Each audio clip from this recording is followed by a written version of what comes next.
Radio y Televisión Martí presentan Cuba al Día con Mario Pentón. Cuba al Día. Muy buenas tardes. A veces el periodismo independiente parece hablar en medio de la nada, en medio del ruido. Uno publica documentos, busca fuentes, llama testigos, escucha a las víctimas. Durante meses a veces da la impresión de que nada ocurre. Pero la verdad, cuando está bien documentada, termina abriéndose paso. Hace más de un año revelamos aquí en Martí Noticias que Luis Raúl González Pardo Rodríguez, ex piloto militar cubano y antiguo miembro de la Defensa Antiaérea y de la Fuerza Revolucionaria Aérea Cubana, había entrado a los Estados Unidos mediante un programa de parol humanitario. No era un caso cualquiera. González Pardo Rodríguez había sido señalado por sobrevivientes y por otros pilotos cubanos como parte de la operación relacionada con el derribo de las avionetas civiles de Hermanos al Rescate, ocurrido el 24 de febrero de 1996, cuando fueron asesinados Carlos Costa, Mario de la Peña, Armando Alejandre y Pablo Morales. En aquel momento hicimos las preguntas incómodas. ¿Cómo pudo entrar a los Estados Unidos un hombre vinculado a una de las heridas más profundas del exilio cubano? ¿Qué dijo en sus documentos migratorios? Todo eso nos lo preguntamos aquí. Primero, periódico cubano publicó de que estaba aquí. Nosotros nos dimos a la tarea de investigar y de probar de que efectivamente estaba aquí, y fue lo que hicimos. Ayer, el Departamento de Justicia de los Estados Unidos dio un paso que confirma la importancia de aquella investigación. González Pardo Rodríguez fue encausado oficialmente en una acusación federal relacionada con el derribo de estas avionetas de Hermanos al Rescate. Y esto, vamos, hay que decirlo con toda claridad, una acusación no es una condena. Toda persona tiene derecho a defenderse ante un tribunal. Pero también es cierto que este caso demuestra el valor de la prensa independiente cubana, capaz de seguir el rastro de la impunidad cuando otros prefieren mirar a otro lado, ¿no? Durante casi 3 décadas, las familias de 4 cubanoamericanos asesinados han esperado justicia, y durante todo ese tiempo el régimen cubano ha intentado convertir aquel crimen en una nota al pie de la historia, pero no lo logró, porque hubo sobrevivientes que hablaron, hubo familiares que no se rindieron, hubo testigos que contaron lo que sabían, y hubo una prensa independiente dispuesta a preguntar lo que había que preguntar. Nunca olvidaré esa llamada cuando le pregunté: ¿usted es Pardo, el piloto? Y me colgó. Nunca más apareció.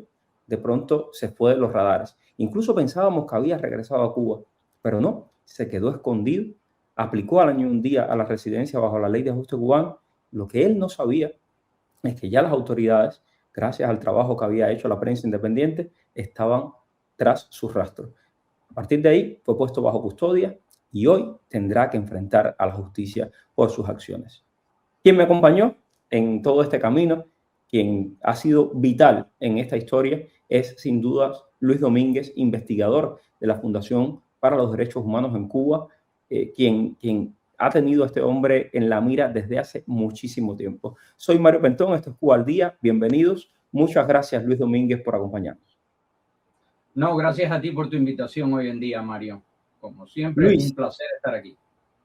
Luis, esta historia que publicamos, aquí está, esta historia, piloto vinculado con la operación contra Hermanos al Rescate, vive en Florida con un parol. Yo recuerdo cuando la publiqué que nos ganamos enemigos y todos. Recuerdo que había gente que se puso muy brava porque, entre otras cosas, para quienes no recuerdan la historia, ¿qué fue lo que revelamos aquí, Luis? Aquí revelamos que él fue uno de los participantes en el día del derribo de las avionetas Hermanos al Rescate. Si bien él no disparó, no mató a nadie, pero había una misión que él tenía y nunca le dieron la orden de disparar en contra de la avioneta de José Basulto, donde iban 4 personas a bordo. Pero esa era su misión ese día. Efectivamente. Y también revelamos que él había estudiado en la década del 70 en la antigua Unión Soviética, me refiero a González Pardo Rodríguez, en aviación militar, ¿no? Y bueno, supimos que había participado en esta operación. Estuvimos conversando en ese momento con los sobrevivientes, por ejemplo, con Silvia Iriondo. Silvia me dijo que Silvia es una de las sobrevivientes, ella era una de las que pudo escapar. Recuerdan que eran 3 avionetas, derribaron 2 y una tercera pudo escapar. Y Silvia me decía que no podía entender cómo era posible que este hombre hubiese entrado al país, e incluso a partir de esta investigación ellos enviaron cartas al entonces secretario de Seguridad Nacional, Alejandro Mayorkas. Los congresistas cubanoamericanos fueron muy frontales en ese momento, y Orestes Lorenzo, un piloto también militar que había escapado, que escapó de Cuba y que vino acá, fue la primera persona, y esto también lo revelamos, que lo trajo aquí a los Estados Unidos. Y yo recuerdo que esto no le gustó nada a Orestes Lorenzo cuando lo sacamos, ¿no? Pero Luis Raúl González Pardo Rodríguez vino a este país primero con una visa, documentos internos que nosotros pudimos revisar en exclusiva en Martín Noticias, demostraban de que había intentado en múltiples ocasiones obtener un visado para venir a Estados Unidos. El Departamento de Estado recibió una petición para agilizar una visa de turismo B2 a nombre de González Pardo Rodríguez, y eso lo hizo Orestes Lorenzo. Nosotros revisamos el documento y el documento decía: el aplicante es el director de la Terminal 2 del aeropuerto de La Habana y un contacto clave de la Embajada de Estados Unidos para coordinar asuntos relacionados con la aviación y la seguridad. Imagínense ustedes hasta dónde llegaba este nivel de desastre, que la propia Embajada de los Estados Unidos decía que era un contacto clave para ellos, porque este hombre, que era tan de confianza, lo pusieron de director de la Terminal 2. Luis. Sí, Mario, yo descubrí de esto porque yo siempre me ha encantado la aviación, desde más o menos el 2014, 2015, a través de los documentos de las transcripciones del vuelo de Hermanos al Rescate. Fue información que Cuba le dio a la ONU y también a Estados Unidos. Entonces ellos lo ponen en una tabla de tiempo y ahí me di cuenta que habían 3 personas más, o sea, habían 2 aviones y 3 personas más que habían participado en este evento. Entonces me di a la tarea de investigar quiénes eran, porque antes siempre se pensaba que eran 3 y 2 aviones. Poco a poco fui descubriendo, y ya en el 2016, cuando él vino aquí, ya amistades me dijeron que él había estado aquí y que él había participado en eso. Esa fue la primera pista. Pero claro, tomó tiempo en buscar, en verificar toda esta información. Esto tiene que ser verificado a punto de que las autoridades federales crean y verifiquen que todo lo que se dice es verdad. Ya en el 2020 fue verificado, no voy a decir cómo, pero está verificado que él sí participó, porque esa siempre es la pregunta. ¿Cómo tú sabes que él verificó? Tenemos las pruebas. Que participó, sí, efectivamente.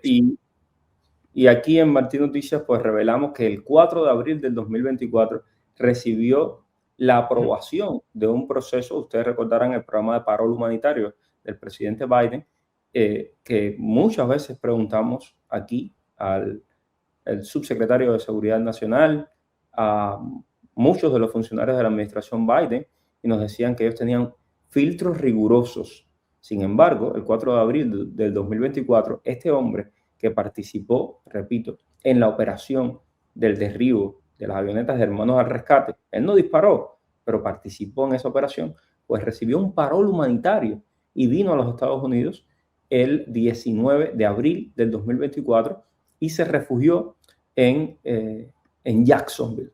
Y ahí estuvo en Jacksonville viviendo durante todo este tiempo hasta que fue arrestado por las autoridades norteamericanas una vez que cometió fraude al hacer la ley de ajuste cubano. Porque en la ley de ajuste cubano, y esto lo sabemos gracias a una investigación, primero, que hicieron los congresistas cubanoamericanos, y segundo, por información que dio el propio Departamento de Seguridad Nacional, en la aplicación para la ley de ajuste cubano se le olvidó todos sus años de servicio en el ejército. Él ya nunca fue piloto militar. Fue un cubano más que venía aquí buscando refugio. Luis.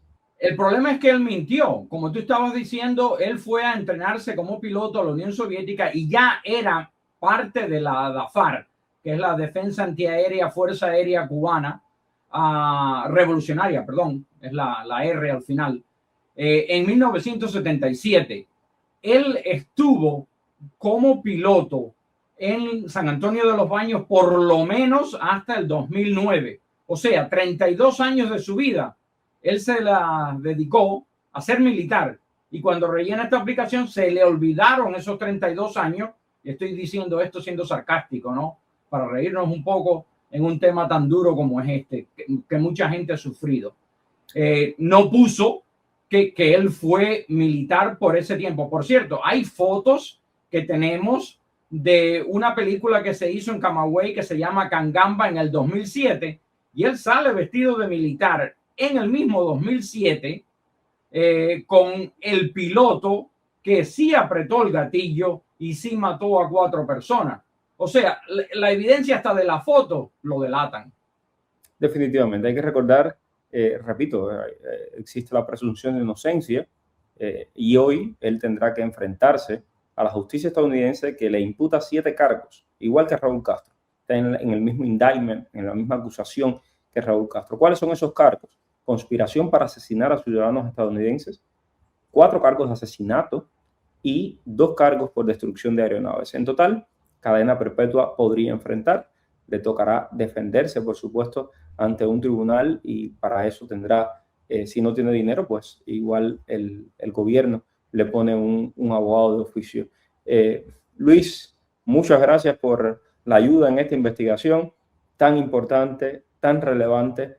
Qué bueno que podamos seguir detrás de la pista de esta gente que tanto daño hicieron en Cuba y que quieren venir a retirarse aquí a los Estados Unidos.